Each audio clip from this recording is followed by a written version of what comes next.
Reagan had always believed in loyalty, fierce, unwavering loyalty. At 36, she had spent the last 7 years of her life caring for Caleb, her husband, who was left paralyzed after a tragic car accident. She gave up her marketing career, distanced herself from friends, and moved into a quieter town to focus on his recovery. Every day became a ritual of caregiving, measuring medication, attending physical therapy sessions, preparing his meals, helping him bathe, dressing his wounds, and pretending that their love was enough. Caleb was often cold, withdrawn, and impatient, but Reagan never questioned her role. Not once. Until that morning. It started like any other. Caleb had wheeled himself into his study after breakfast, muttering about legal calls. Reagan stayed behind in the kitchen to clean up. When she wiped down the countertop, she noticed Caleb had left his phone next to his coffee mug. The screen lit up with a voicemail notification from his mother, Margaret. Normally, Reagan would never eavesdrop, but something about the message title, Urgent, Weekend Plan, made her hesitate. With trembling fingers, she pressed play. The voice that crackled through the speaker was unmistakably Margaret's. "Caleb, we need to move forward with the plan. She's getting suspicious. The lawyer has everything ready. Once it's done, you'll be free and the money will be ours. Just keep her distracted this weekend. I'll take care of the rest." Reagan's heart stopped. Her body froze. The woman she had trusted as family, who smiled across the dinner table, was plotting behind her back.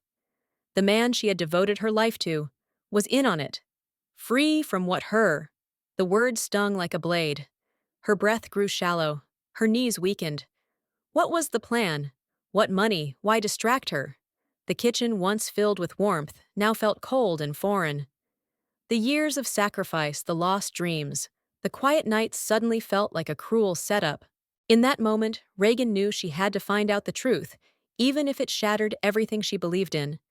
Because something deeper, something darker, was just beginning. Reagan's fingers hovered over the phone, her breath caught between disbelief and dread. Just minutes ago, she was wiping breakfast crumbs from the counter, humming out of habit, thinking about what to cook for dinner. That voicemail from Margaret, her mother-in-law, her partner in caregiving, was now a blade lodged in her chest. Reagan couldn't shake the chilling words. "Once it's done, you'll be free and the money will be ours." What did they mean? What plan? She replayed the message, hoping she had misunderstood. But Margaret's tone wasn't vague. It was confident, calculated, rehearsed. She opened Caleb's phone again, pulse racing, and scanned recent calls. Dozens of missed calls from Margaret. Some from an unfamiliar number labeled Dr. Hawthorne. A second voicemail blinked at the top. She tapped play. "Caleb, I've updated the dosage logs. The adjustment will be subtle, she won't notice. We're ready to proceed this weekend. Confirm when you've kept her out of the study." It was a man's voice, professional, cold. Every syllable dripped with conspiracy. The walls of Reagan's world began to tilt. Her memories, the headaches, the constant fatigue, her growing forgetfulness were no longer just exhaustion. They were symptoms, signs, clues she had ignored. She had trusted Caleb, blindly believed his illness was their shared burden. But this was betrayal in its purest form. And if you've been following Reagan's story so far, if your heart is pounding, like hers, drop a yes in the comments right now. And don't forget to subscribe to the channel. You won't want to miss what happens next. Reagan backed away from the counter, clutching the phone like it might explode. She stared into the quiet hallway, half expecting Caleb to wheel in and snatch the truth from her hands. Her mind was a hurricane of fear and fury. She was being drugged, gaslit, set up. Her very life, her sanity had been woven into a plot she never saw coming. She had trusted her husband, devoted herself to him, and in return, he planned to erase her. For what money, freedom, no. Not today. Not without a fight. Reagan took a trembling breath, her eyes locked on the doorway to the study. It was time to go deeper. The answers were behind that door, and Reagan had never needed the truth more than she did right now. Reagan stood motionless outside the study door, her ears straining for any sound from Caleb. The house was silent unnervingly, so. Just hours ago, she was serving him oatmeal, massaging his hands, like she had done every morning for the past 4 years. Now she was seconds away from stepping into a room she had always respected as his space, a boundary she never crossed. But that boundary shattered the moment she heard Margaret plotting her freedom and Dr. Hawthorne confirming a dosage plan. Whatever was going on, the study held the answers. She eased the door open, her fingers brushing the polished wood of the desk. The lamp was still on, illuminating a mess of folders, printed emails, and legal papers. Her eyes darted to a familiar logo, their life insurance provider. Reagan reached for the nearest folder and froze. On the front page was her full name, Reagan Foster. Below it, in bold type, life policy value, $750 dollars. Beneficiary, Caleb Foster. Her knees buckled. The number seared into her mind. Nearly $1 million. Enough to buy a second chance, or fund a betrayal. More papers followed.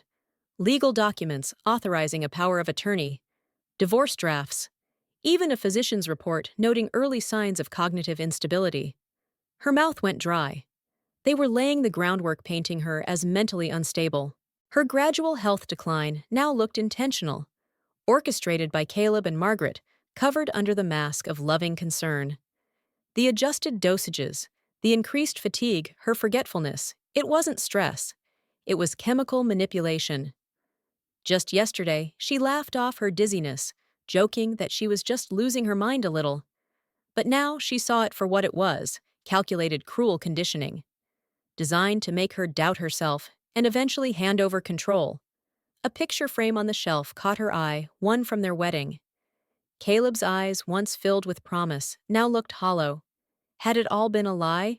Or had love curdled into something darker? Footsteps creaked down the hall. Reagan shoved the documents into her coat, heart pounding.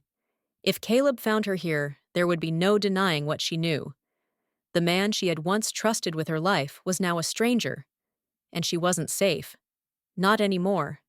Not in this house. Not with him. Reagan barely had time to hide the papers when she heard the faint hum of Caleb's motorized wheelchair coming closer. Her hands shook as she stuffed the final folder under her sweater, her heart thudding like war drums. She turned toward the door, willing herself calm. Caleb rolled in slowly, his face neutral, almost curious. "What are you doing in here?" he asked, his voice as calm as ever, but something sharp lingered beneath. Reagan swallowed hard.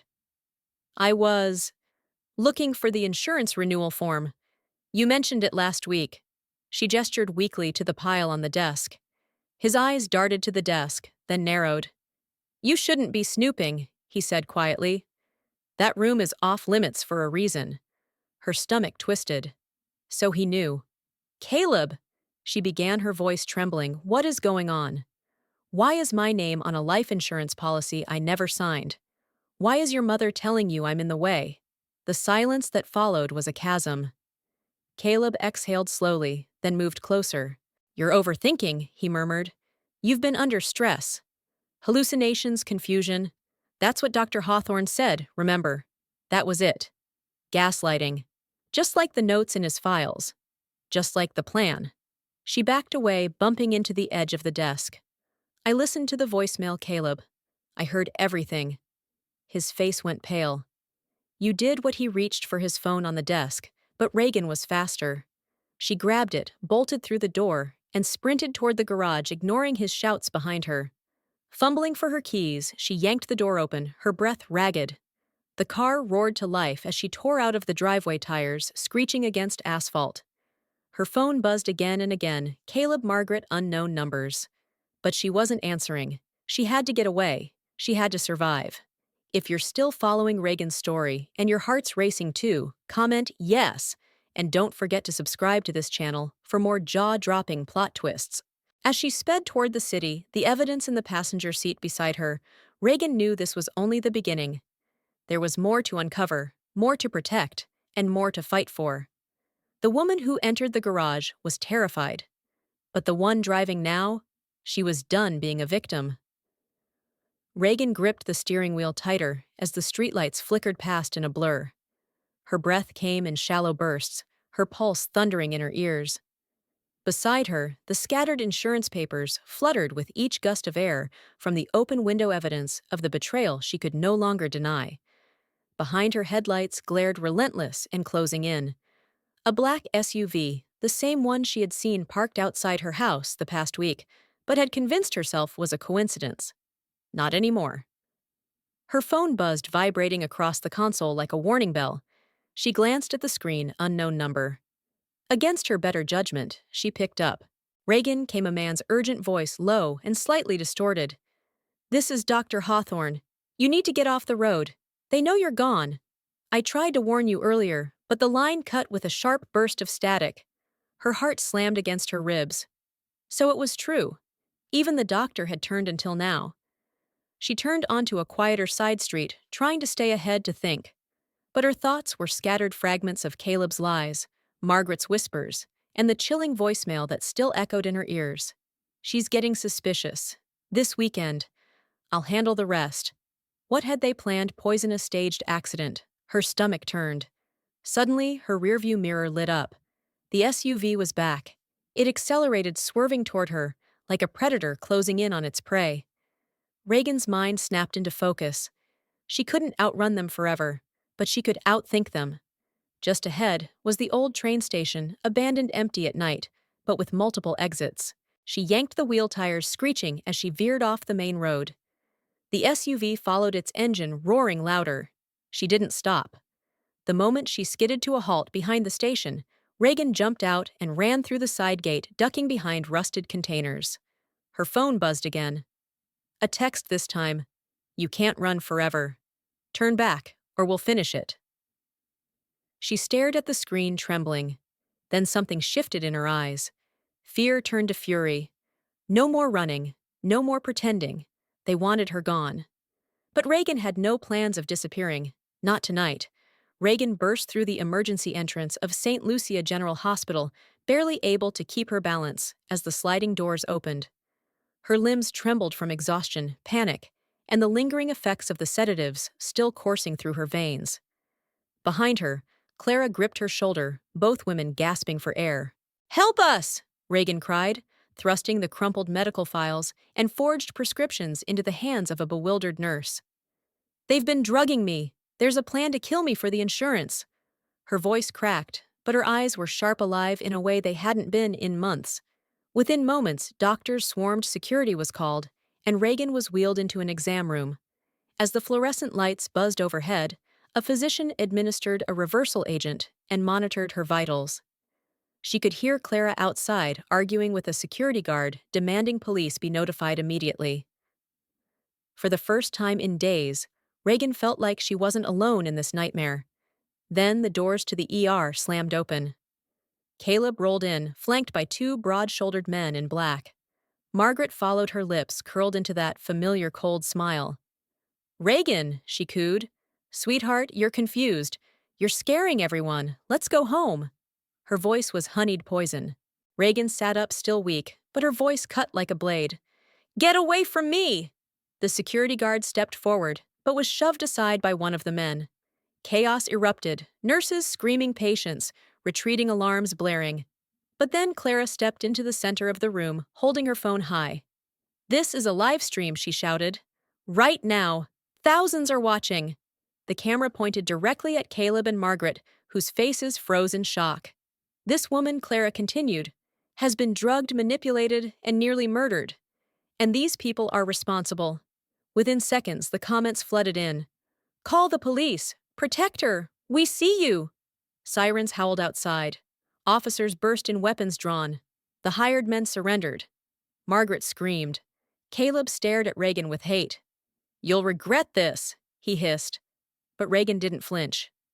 "No," she said. "You will." And as the world watched live, the truth shattered every lie they had built. For the first time in years, Reagan felt something new rising inside her: justice. The hospital room was quiet now, the chaos reduced to soft beeping monitors and the occasional footsteps outside. Reagan sat on the edge of the bed, a warm blanket around her shoulders, her IV slowly delivering the last of the counteragents. Her body ached, but her mind was sharper than it had been in months, clear of fog, fear, and deception. A detective had just finished explaining the scope of Caleb and Margaret's scheme.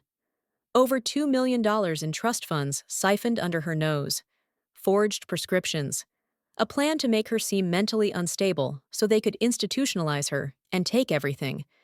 The trial would begin soon, and Reagan would testify, not as a victim, but as the woman who survived it all.